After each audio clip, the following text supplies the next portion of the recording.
Good morning. आइए आज हम 12वीं क्लास के सिलेबस का एक नया टॉपिक लेकर फिजिक्स का आए हैं, जो बहुत ही इम्पोर्टेंट माना जाता है, जिसका नाम है किर्चॉफ्स के परिपथ के नियम। तो किर्चॉफ्स साहब जो हैं उनके दो नियम हैं, और दोनों नियम को अगर एक साथ कहा जाए तो किर्चॉफ्स के परिपथ नियम कहा जाता है। और ऐसे किर्चॉफ्स का प्रथम नियम और द्वितीय नियम, दो नियम हमारे पास हैं। तो आइए पहले किर्चॉफ्स के नियम जानने से पहले उनके कुछ इंट्रोडक्शन जान जाए। हाँ, ऐसे परीक्षा में तो पूछा नहीं जाता है इंट्रोडक्शन, परंतु हम लोग के गहन अध्ययन और अच्छी जानकारी के लिए हम लोग इंट्रोडक्शन को जाने और जानना चाहिए भी। तो चलिए देखते हैं क्या लिख रहा है इंट्रोडक्शन में। बोलता है कि सन 1845 में किर्चॉफ्स का पूरा नाम, किर्चॉफ्स नाम नहीं है, हाँ, किर्चॉफ्स का नाम है गुस्ताव किर्चॉफ्स या गुस्ताव किर्चॉफ भी कहते हैं, ने विद्युत परिपथ में वोल्टता एवं धारा, वोल्टता का भी एक नियम दिए हैं और एक धारा का नियम दिए हैं, संबंधित दो नियम दिए हैं। और ये दोनों नियम को अगर एक साथ मिला दिया जाए तो उसको कहते हैं क्या चीज़? किर्चॉफ्स के परिपथ के नियम कहते हैं। ये नियम विद्युत परिपथ के लिए वस्तुतः आवेश संरक्षण और ऊर्जा संरक्षण के नियम के भिन्न रूप हैं। मतलब वो जो है आवेश संरक्षण का जो नियम है और ऊर्जा संरक्षण है उसके भिन्न रूप, मतलब उसके अलग है लेकिन ये उसी पर आधारित है, लगभग वही है, मिला जुला कर हम कह सकते हैं कि ये दोनों नियम उसी पर आधारित है। ये नियम विद्युत इंजीनियर से संबंधित है। गणनाओं के आधार है और बहुआयात में प्रयोग होते हैं। ये दो नियम मैक्सवेल के समीकरणों से सीधा व्युत्पन्न किए जा सकते हैं।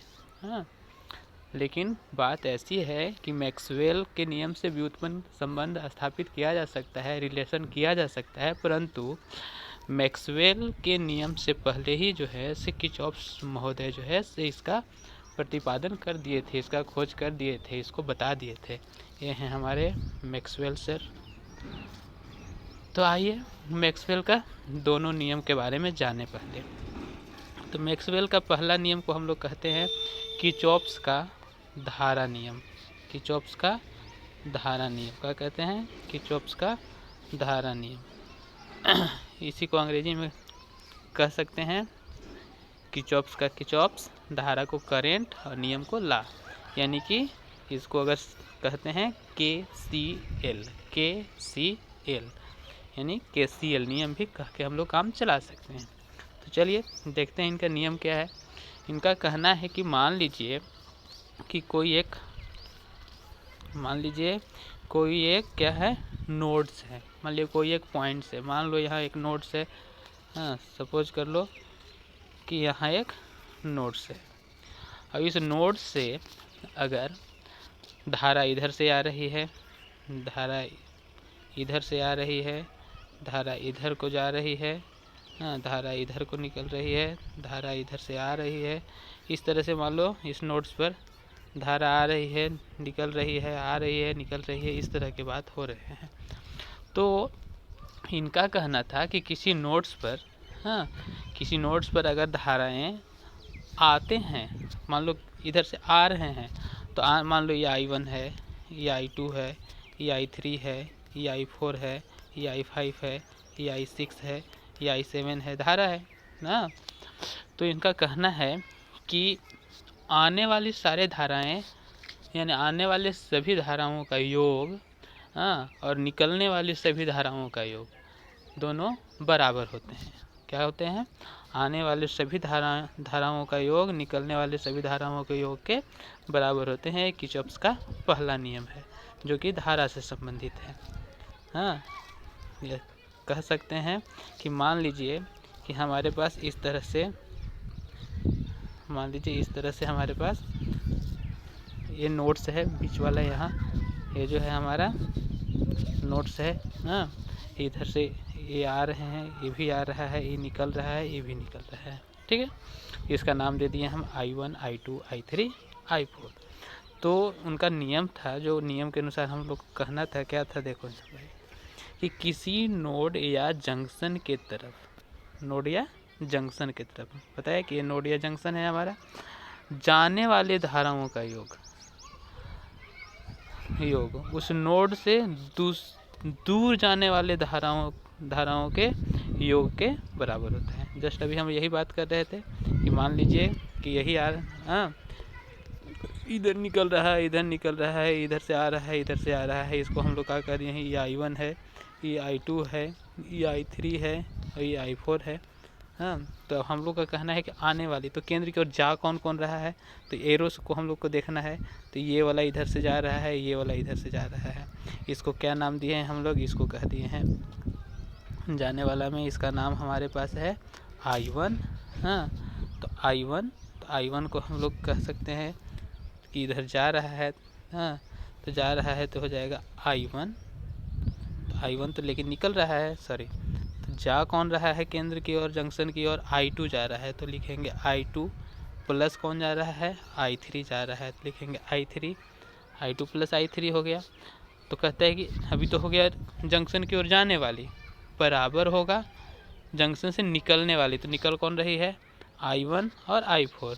तो इक्वल टू लिख सकते हैं I2 plus I3 is equal to I1 plus I4। ये हमारा पहला नियम कहता है KCL, मतलब किरचॉफ का धारा नियम के अनुसार।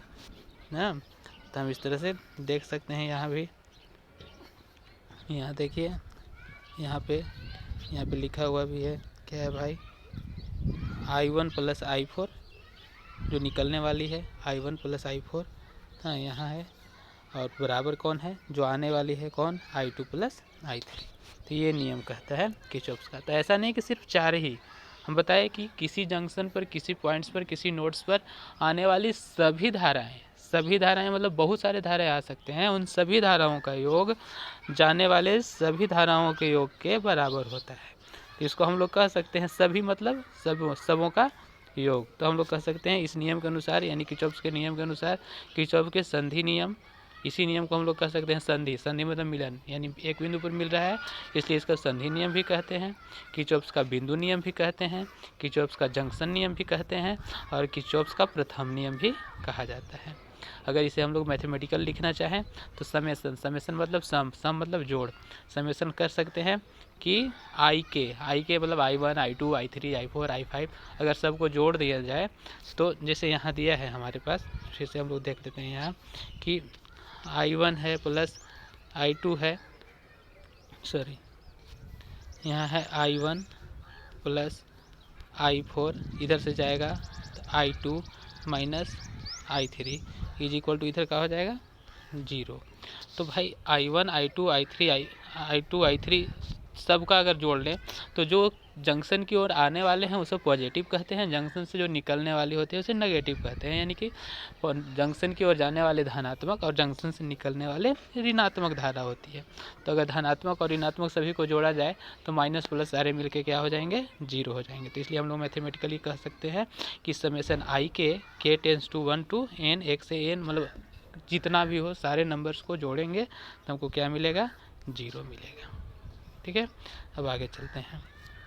कहता है n किसी नोड से जुड़ी धारा शाखाओं की कुल संख्या है। शाखा मतलब इस तरह से जो यहाँ आ रहे हैं इसको शाखा कहेंगे। हाँ, शाखाओं की कुल संख्या है यह नियम सम्मिश्र धाराओं के लिए भी सत्य होता है। सम्मिश्र धारा, सम्मिश्र मतलब एक साथ है, सब मिला हुआ, तो इसको हम लोग, इसी को हम लोग लिख सकते हैं summation tends to 1 to n, 1 से लेके n तक, मतलब जितने हैं, जितने धारा की संख्या होगी सभी का योग करते हैं। हाँ, योग मतलब डॉट डॉट डॉट कितना हो तक हो, हाँ, तो कितना के बराबर होगा, 0 के बराबर होगा।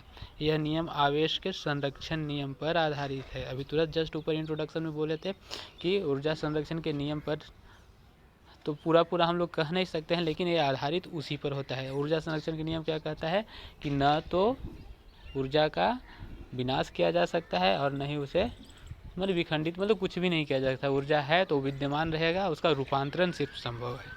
चलिए, अब इसी तरह से हम लोग किर्चॉफ्स के दूसरा नियम की ओर चलते हैं। तो किर्चॉफ्स के दूसरा नियम को कहते हैं किर्चॉफ्स का विभवांतर का नियम। किर्चॉफ्स का विभवांतर का नियम भी इसको कहा जाता है, किर्चॉफ्स का विभवांतर का नियम।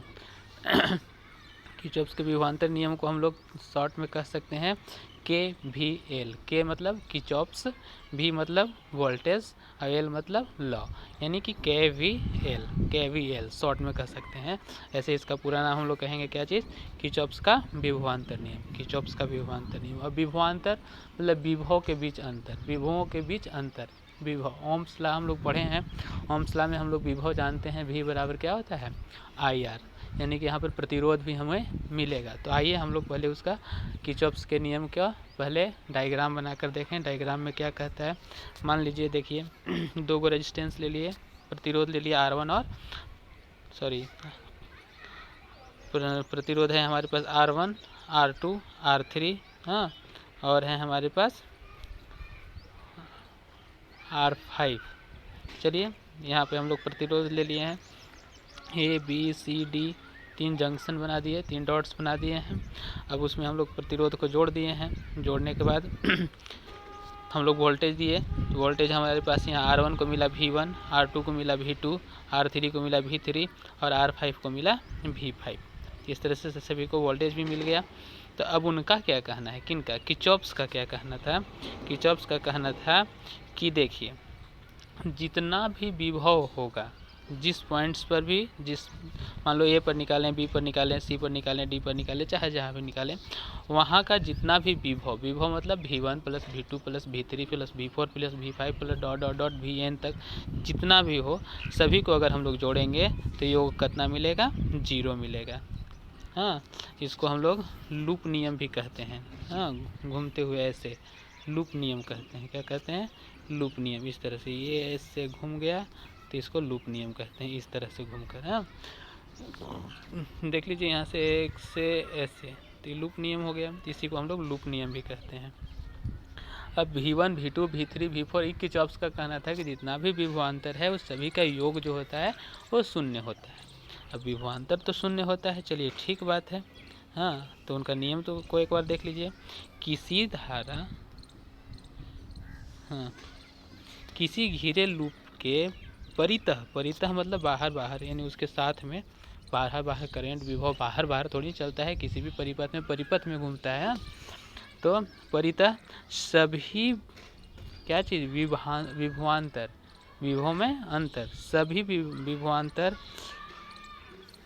के बीज गणितीय योग। बीज गणितीय योग मतलब वही XYZ, यानी यहाँ XYZ में विभव है तो V1, V2, V3, योग मतलब जोड़ में योग शून्य होता है। अर्थात हम लोग कहें कि V1 plus V2 plus V3 plus V4 सभी का अगर विभवांतर को जोड़ कर दें तो हमें मिलेगा कितना, 0 मिलेगा। इस नियम को किर्चॉफ्स का द्वितीय नियम भी कहते हैं। इसी नियम को हम लोग किर्चॉफ्स का द्वितीय, हाँ, लूप नियम भी कहते हैं। हाँ, लूप नियम भी कहते हैं। अभी तुरंत ऊपर बता रहे थे कि लूप में भी होता है। तो आइए इसको हम लोग मैथमेटिकली अगर देखना चाहें तो इस तरह से देख सकते हैं। कैसे कि किसी घेरा मतलब कि लूप ना, किसी घेरा में के परितः सभी विभवांतर के बीजगणितीय योग शून्य होते हैं, ऐसा बताया था। अब हम लोग चलते हैं कि अगर लूप जो है से टी है, मान लिए कि टी लूप में चल रहा है। हाँ, तो हम लोग कोई भी लूप 1 हो सकता है, 2 को लूप बन सकता है, 3 को लूप बन सकता है, तो यहाँ हम लोग टी मान लिए। हाँ, या चलिए ना टी नहीं मान लेते हैं, हटाइए, ये टी नहीं है। हाँ, किसी लूप में जितना परितः है उस सारे को हम लोग कहते हैं, जितना है बस देख लेना है, परितः जो भी घूम रहा है। हाँ, तो उतना बराबर मैथमेटिकली अगर कहें तो क्या करना है उन लोग को, उनका हम लोग को जोड़ करना है। तो जोड़ दिए, तो हो सकता है V4 तक है यहाँ तो V4 लिए, हो सकता था V5 हो, V6 हो, V7 हो, V8 हो, V9 हो, V10 हो, इस तरह से कहाँ तक हो सकता है, अनगिनत हो सकता है। हाँ, यानी कि नंबर जितना काउंटेबल जितना जाएगा हो सकता है उतना हो सकता है। देखिए समेशन ऑफ, इसके लिए हम लोग यूज करेंगे समेशन ऑफ भी मतलब विभवांतर, और उसमें के लगाए, के मतलब कै गो, जितना हो सकता है 1 2 3 4 5 6 1 2 V1 V2 V3 V4 V5 कहाँ तक, 1 से लेकर n तक, 1 से लेकर n तक। तो सबको जोड़ देंगे तो कितना मिलेगा, 0 मिलेगा। यहाँ n लूप में स्थित कुछ विभवांतरों की संख्या के बराबर है। ये विभवांतर सम्मिश्रित संख्या जैसे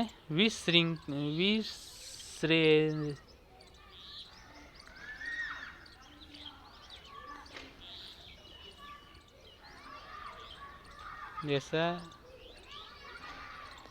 कि एक सीरीज में होता है, एक श्रृंखला में होता है। हाँ, एक श्रृंखला के बारे में कहा गया है, श्रृंखला में होता है। जैसे श्रृंखला मतलब एक series, V1 V2 V3 V4, यह एक सिस्टम है, एक सीरीज है। हाँ, सीरीज का मतलब आप लोग मैथ्स में पढ़े होंगे, सीरीज किसको कहते हैं। हाँ, जैसे 2 4 6 8 लिख दें तो यह भी एक सीरीज है, 3 6 9 लिख दें ये भी एक सीरीज है। मतलब सभी का डिफरेंस इक्वल हो, यानी सभी में कुछ ना कुछ एक समान चीज़ देखने के लिए मिले, सभी टर्म्स के बीच में कुछ समानता देखने के लिए मिले, तो उसको हम लोग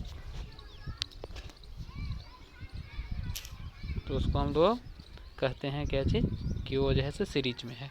तो यही इनका भी कहना है कि n क्या है, n लूप में स्थित यहाँ कुछ नहीं, कुल होना चाहिए,